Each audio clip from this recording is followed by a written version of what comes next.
ফ্রান্সের প্যারিসে সোমবার থেকে শুরু হয়েছে 2 দিনের কৃত্রিম বুদ্ধিমত্তা বা এআই শীর্ষ সম্মেলন, যেখানে অংশ নিয়েছেন 100টি দেশের রাষ্ট্রপ্রধান, শীর্ষ সরকারি কর্মকর্তা, বিভিন্ন প্রতিষ্ঠানের প্রধান নির্বাহী এবং বিজ্ঞানীরা। আয়োজনে অংশ নিতে পাড়ি জমান ভারতের প্রধানমন্ত্রী নরেন্দ্র মোদীও। সেই সম্মেলনের একটি ভিডিওতেই এবার দেখা গেল বিব্রতকর এক দৃশ্য।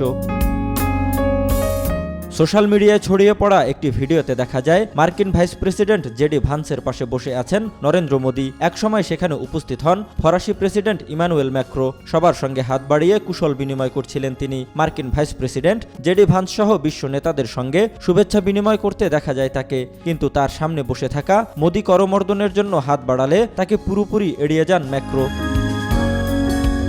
এ ঘটনায় বিব্রত হলেও মুহূর্তের মধ্যেই নিজেকে সামলে নেওয়ার চেষ্টা করেন মোদী। পাশে বসে থাকা অতিথিদের সঙ্গেই কুশল বিনিময় করেন তিনি। তবে মোদীকে উপেক্ষা করলেও আশপাশে থাকা ইউরোপীয় কমিশনের সভাপতি উর্সুলা ভন ডার লেয়েন সহ অনেক অতিথির সঙ্গে হাত মেলাতে দেখা যায় ফরাসি প্রেসিডেন্টকে। এ ভিডিও সামাজিক মাধ্যমে ছড়িয়ে পড়তেই তা রাতারাতি ভাইরাল হয়ে যায়। নেটিজেনদের কেউ কেউ এ ঘটনাকে মোদীর প্রতি ম্যাক্রোর কূটনৈতিক অবজ্ঞা হিসেবে উল্লেখ করেছেন, আবার কেউ কেউ বলছেন এটি অনিচ্ছাকৃতভাবেও হতে পারে।